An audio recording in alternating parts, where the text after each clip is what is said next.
রাজ্যের পঞ্চায়েত নির্বাচনকে কেন্দ্র করে যে অশান্তি হয়েছিল তার থেকে রেহাই পায়নি সরকারি স্কুলগুলো। একাধিক সরকারি স্কুলে ভাঙচুর চালানো হয় বলে অভিযোগ ওঠে।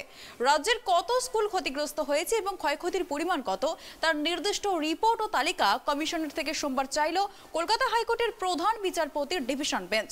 পঞ্চায়েত নির্বাচন নিয়ে হওয়া জনস্বার্থ মামলার শুনানিতে এদিন মামলাকারীরা অভিযোগ করেন, নির্বাচনে রাজ্যের কত সরকারি স্কুলে ক্ষয়ক্ষতি হয়েছে এবং ক্ষয়ক্ষতির পরিমাণ কি তার যে রিপোর্ট কমিশন আদালতের কাছে দিয়েছে তা অসম্পূর্ণ। যদিও এদিন কমিশন এবং রাজ্যের অ্যাডভোকেট জেনারেল সৌমেন্দ্রনাথ মুখোপাধ্যায় আদালতকে জানান, স্কুলগুলির ক্ষয়ক্ষতির পরিমাণ ইতিমধ্যেই নির্ধারিত করা হয়েছে এবং টাকাও বরাদ্দ করা হয়েছে, কিন্তু মামলাকারীদের অভিযোগ ক্ষতিগ্রস্ত স্কুলের সংখ্যা এবং ক্ষতির মোট পরিমাণ আদালতকে নির্দিষ্ট করে জানায়নি কমিশন।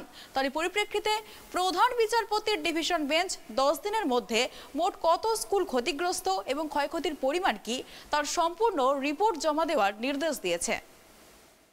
পঞ্চায়েত সংক্রান্ত বিভিন্ন জনস্বার্থ মামলা আজকে একসাথে প্রধান বিচারপতি ডিভিশন বেঞ্চে হিয়ারিংয়ের জন্য উঠেছিল এবং আপনারা জানেন যে এর আগের দিন যে অর্ডার হয়েছিল তাতে সমস্ত জয়ী প্রার্থীদের ভোট হোল্ড করার অর্ডার হাইকোর্ট দিয়েছিলেন। সেই অর্ডার আজও হাইকোর্ট রেখেছে এবং আরও 10 দিন এক্সটেনশন করা হয়েছে। পাশাপাশি হাইকোর্ট আমাদের মামলাটায় যেটা আমরা স্পেসিফিকভাবে চেয়েছিলাম, যেটা আমাদের কাছে খবর ছিল 200 বা তারও বেশি স্কুল সারা রাজ্যে ক্ষতিগ্রস্ত হয়েছে, এই পঞ্চায়েত ভোটের জন্য ভাঙচুর করা হয়েছে, সেই ব্যাপারে রাজ্য সরকার বলেছে যে তারা অলরেডি রিপেয়ার শুরু করেছে এবং তারা রিপোর্ট করেছে। সেই রিপোর্টের কপি আমাদের কাছে ছিল। আমরা কোর্টকে জানিয়েছি যে রিপোর্ট কোর্ট তারা দিয়েছে সেই রিপোর্টটা মানে একটা ইনসাফিসিয়েন্ট রিপোর্ট, কারণ সেখানে কোন কোন স্কুলের কি ক্ষতি হয়েছে সেখানে বলা নেই, স্কুলের নাম বলা নেই এবং কোন স্কুলে কত টাকা ক্ষতিপূরণ চাওয়া হয়েছে এবং কত টাকার ক্ষতিপূরণ গভর্নমেন্ট দেবে সেই ব্যাপারে কোনো কিছু উল্লেখ নেই।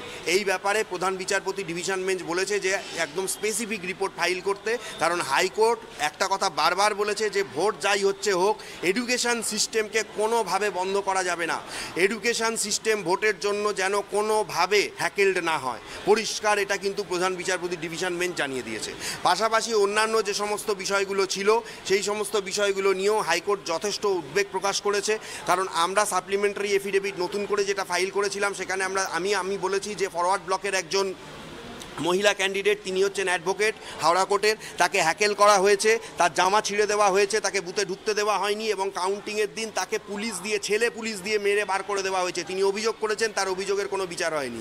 হাইকোর্টকে আমি বলেছি এই ব্যাপারে ইন্টারভেন করতে, তারা রিপোর্ট ফাইল করতে বলেছে। এছাড়াও পোস্টপোল ভায়োলেন্স, সারা রাজ্য জুড়ে যা পোস্টপোল ভায়োলেন্স চলছে, হাজার হাজার মানুষ ঘর ছাড়া, সেই এবং বিধানসভা ভোটের পর থেকেই এই গণ্ডগোলটা চলছে। এই ভোটে যাতে তার মানে এক্সটেনশন না হয় সেই জন্য এই মামলা ফাইল করা হয়েছিল, এই মামলায় প্রেয়ার রাখা হয়েছিল।